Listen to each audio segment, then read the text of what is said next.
entraîner tous les autres péchés. Est-ce que tuko pamoja mpendwa? Incrédulité kama mtu haamini ndio anafikiaka kuiba, ndio anafikiaka kusharatika, anafikiaka kufanya mabaya yote ni sababu aamini. Mais kama anaamini hawezi tena fanya hivi. C'est pourquoi kwenye imani iko incrédulité haiko. Na kwenye incrédulité iko imani haiko. Tuko pamoja mpendwa?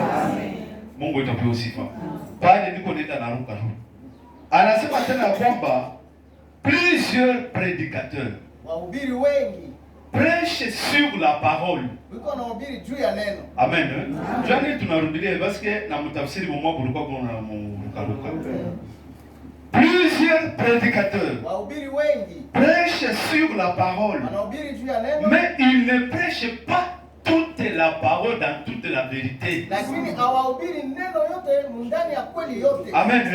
C'est-à-dire qu'il a prêché sur la parole de Dieu. Ni kusema kuna kwa kuhubiri juu ya neno la Mungu. Et prêcher la parole de Dieu na kuhubiri neno la Mungu dans toute sa vérité. Kweli yake yote. Mungu tapewa sifa.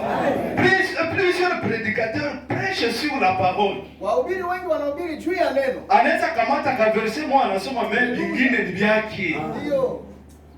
Amen. Mungu atapewa sifa. Analeta vitu. C'est pourquoi l'exhortation iko kwa watumishi ya Mungu.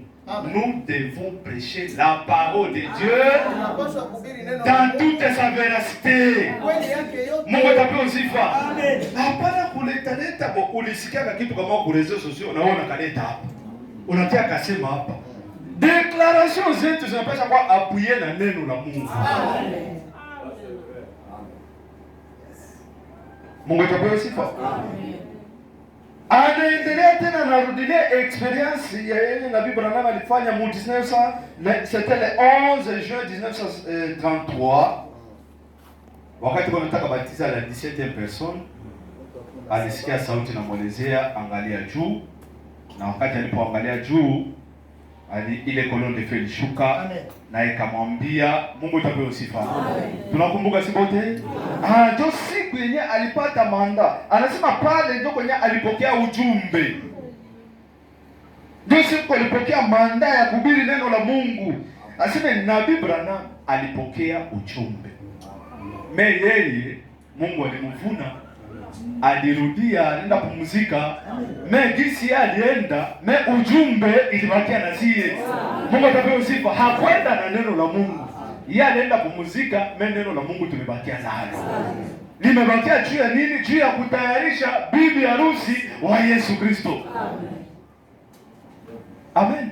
Amen. Ndio maana vyote havikuwa sababu juu ya nini roho Mungu unasema hivi? Sababu huko mafundisho yanaonyesha kwamba vyote vilimalizikia na Branham. Alikufa na vyote vikaishia pale. No, sasa si fu.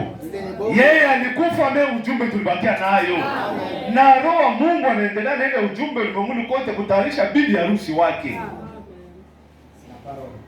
Mungu atapewa sifa. Anjoi anaendelea pale anatuonesha mwa ile ujumbe mko batendo, mko l'esprit du Seigneur na mambo kadhalika. Tena akasema siku je crois ilikuwa le 1er avril 1962 kama sidanganya pale date sema Nabii Branham Mungu alimwelezea n'allait pas en Suisse parce qu'alikuwa anatayarisha safari aende Suisse. Mungu alimwelezea n'allait pas en Suisse mais rester à Jeffersonville et amagasine la nourriture. Weka chakula gala. Amen. Na ni kwa ile wakati ndio wenyewe walikamataka gouvernement américain ikakamata passeport ya prophète wanaomba kati yako kashi. Anamwelezea tu ne plus autorisé à kwenda kuhubiri tena nje ya États-Unis. Kama utahubiri unahubiria. Amen. Mungu atapewa sifa. Amen. Iliomba bakie pale juu atie chakula gala sababu baada ya yeye kazi tafanyika ni ya kugabula ile chakula yenye yeye aliweka gala. Est-ce que tuko naelewa utaratibu wa Mungu? Amen. Mungu atapewa sifa. Amen. Anasema siku moja ndugu moja akaniuliza kupitia mail, akamwandikia akamuuliza fanya wewe mwenyewe unasemaka Mungu alinielezea. Est-ce que ule Mungu ulishamuona? Amen. Est-ce que ulishamuona siku moja? Akasema ile maneno ilinichekesha kanifurahisha. Amen. anasema hayamuonaka. Mais à chaque fois Mungu alikuwa anamzungumzia, alikuwa anajitenir à droite, mais dans 3 ou 4 mètres ndio kwenye Mungu alikuwa anajitenir sasa anamzungumzia. Dans 3 ou 5 plutôt. 3 ou 5 mètres. ndio kwenye alikuwa anajitenir sasa iko anamzungumzia mais du côté droit. Kama mtu yuko na hii précision haiko bure. C'est-à-dire que Dieu est dans l'œuvre. Mungu atapewa sifa. Roho Mungu akasema tena juu ya bafrere wenyewe wanahubiri. Amen.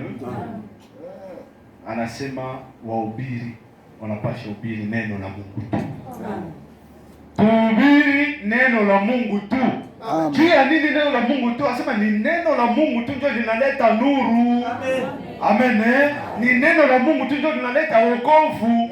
Mimi naweza leta mawazo yangu na inaweza kuwa mazuri. Juu haiko neno la Mungu haitafanya kitu.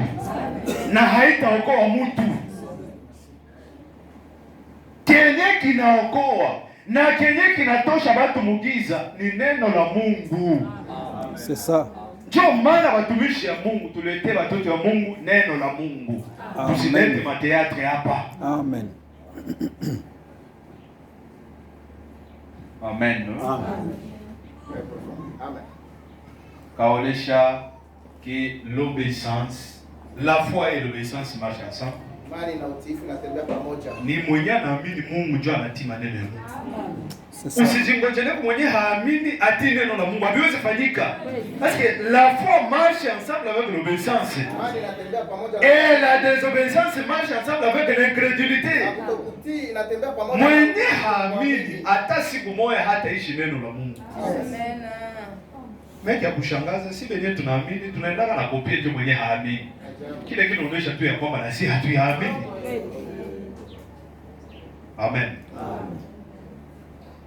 Minaruka tena pale anasema hivi, akaonyesha tena kwamba Mungu Bwana Yesu Kristo, le Seigneur a plusieurs venues. Bwana ana maujio mengi. Mais il a un seul retour. Lakini iko na kurudi moja. Mungu atapewa sifa. Amen. Eko na plusieurs venues. Ujio mingi. Atakuya comme un ange puissant. Atakuya comme agneau sur la montagne des Oliviers. Atakuya, tout ça sont devenus. Ile yote ni maujio. Ile mavenu haiko ndio jinsi tuko na ngoja. Mungu atapewa sifa. Si tuko na ngoja ndio le retour du Seigneur. Rudi kwa Bwana. Le retour de l'époux. Rudi kwa Bwana. Donc parmi les plusieurs venues du Seigneur, il y a un seul retour qui se trouve dans Jean chapitre 14 à partir du verset 3. Et lorsque j'aurai fini à préparer vos places, je reviendrai vers vous et je vous prendrai afin que là où je suis, vous y soyez aussi. Amen. C'est ça. Tunangoja kurudi kwa Bwana Yesu Kristo kama vile bwana harusi wetu. C'est ça. Amen. Akamata Matthieu 24. Alisoma verset 14. Yenye kunasema sur la bonne nouvelle du royaume sera prêchée dans le monde entier. Et cette bonne nouvelle du royaume, c'est ça le message du temps de la fin. Yenye napasha enda ulimwenguni kote. Kisha akasoma verset 15. Yenye iko nasema maneno ambayo ilifanyika 70 ans après ascension ama kupanda Bwana Yesu Kristo. Miaka 17 kisha kupanda Yesu Kristo. Ni nini ilifanyika pale? Ni wakati le general Titus alikuja na akaua watu wa Yerusalemu. Mungu atapewa sifa. Aseme bila nimerudilia kwa verset 15. Verset 29 akaonesha juu ya tribulation. D'abord 26 akaonesha jinsi kunyakuliwa itafanyika. C'est comme upepo unatoka mashariki inaenda kaskazini.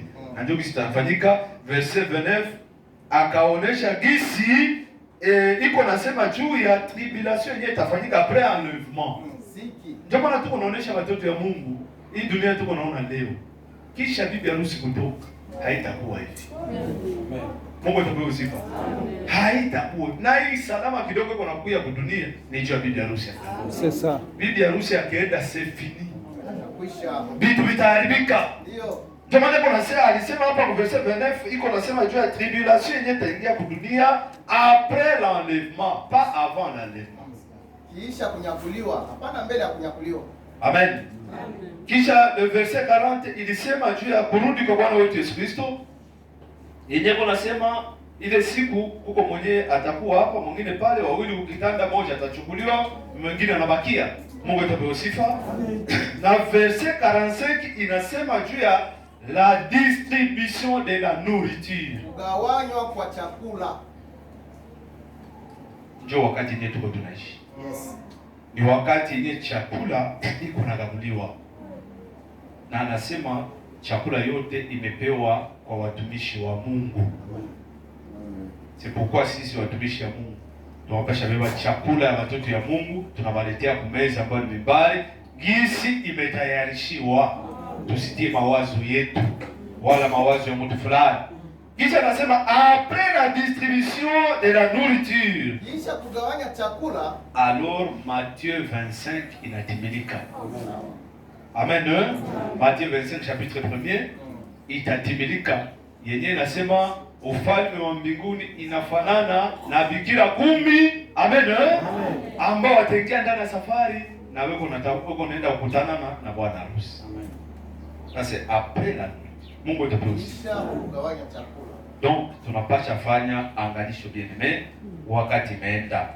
Aseme aujourd'hui Leo il n'est pas question de ceci ou de cela, mais il est question de ce que Dieu est en train de faire aujourd'hui. kile kenye Mungu yuko anafanya leo. Inaomba kila mtoto wa Mungu ajue nini ndio Mungu yuko anafanya leo. Amen. Na ujue kama na uko na pale kubenye Mungu yuko anafanya leo.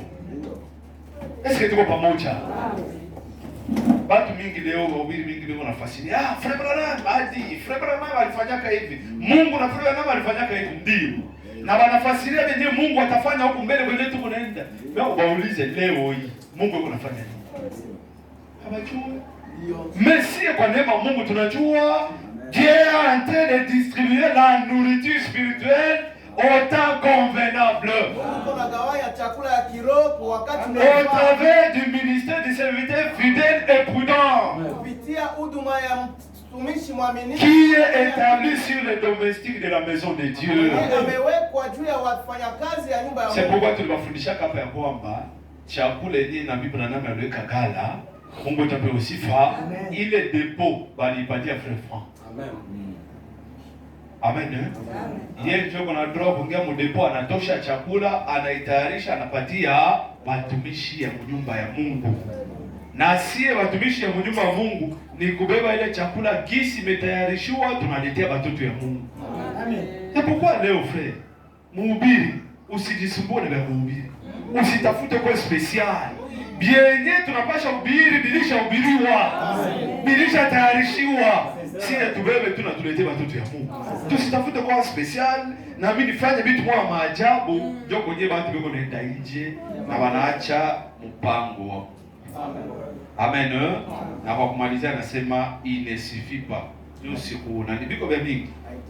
Il ne suffit pas d'avoir seulement des lampes à la main et la cruche d'huile. Leo batu mingi beko najipika kifua. Tulipokea ujumbe, tulipokea nabii, Uvira yote utakuta makanisa. Mungu atapewa sifa. Les lampes à la main, le lampe c'est la parole prophétique.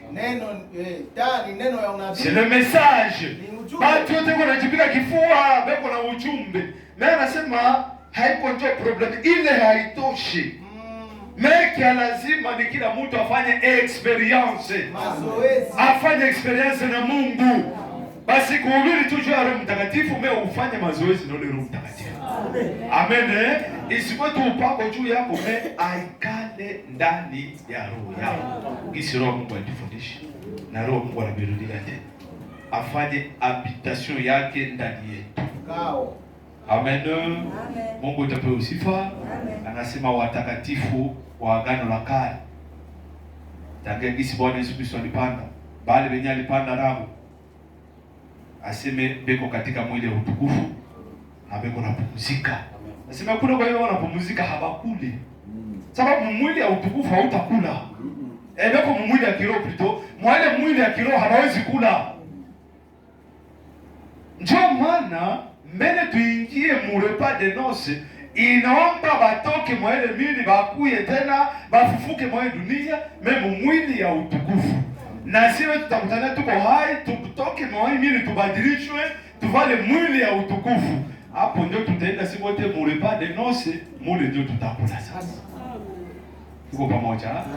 Mimi beko mwili ya kiroho, mwili ya kiroho hawezi kula. Beko banapumzika tu. Amen.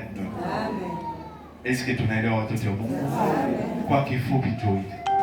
Mungu atubariki sote katika jina la Yesu Kristo. Amen.